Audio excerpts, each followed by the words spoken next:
recognizing your weakness, it drives you to God. Immediately to God.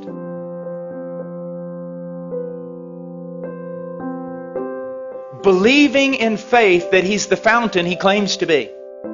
That He's the source and the helper that He claims to be. That He is one of unlimited resources. That He does not greedily hand out to children, but He lavishes upon us. So see, your problem is that you're really not recognizing you're weak. Or you recognize you're weak, but you just stay there in your weakness. The thing is, your weakness ought to drive you to God. I saw someone last night and I dealt a long time with them. Precious little girl. She recognized her weakness. She recognized her frailty. She recognized her sin. She recognized there were some things in her life she couldn't overcome right now. But here was her problem.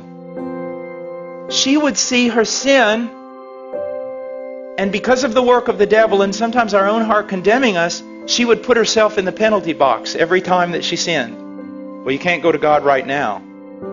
You can't just keep running back to Him. I mean, you sinned yesterday and you repented and asked for forgiveness. Now you've done the same exact thing today. I mean, you run back to Him. You're just a hypocrite. You don't appreciate God. You don't have a high view of God. What do you think? God just hands out pardon to everyone?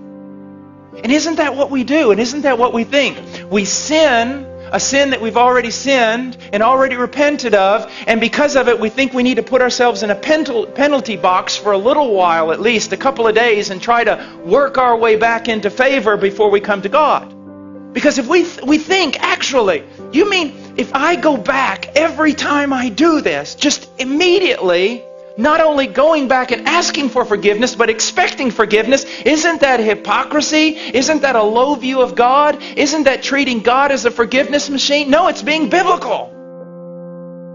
It's what poverty of spirit is supposed to do to us.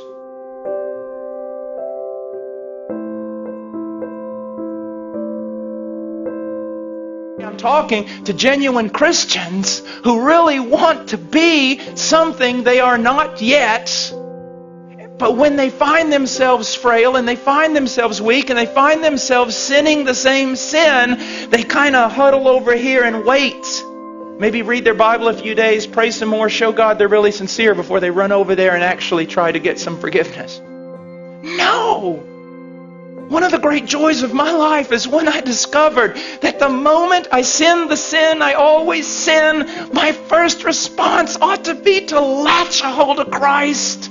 And not beggarly, not thinking, oh, here I am, you ought to strike me down. But no, I latch a hold of Christ saying, I believe your promises. I am in a different realm. I am free. I am a saint. I've been moved out of Adam and condemnation and law. All of it was paid for on that tree. When He died, He knew all of it. He forgave all of it. I'm free. It's absolutely spectacular.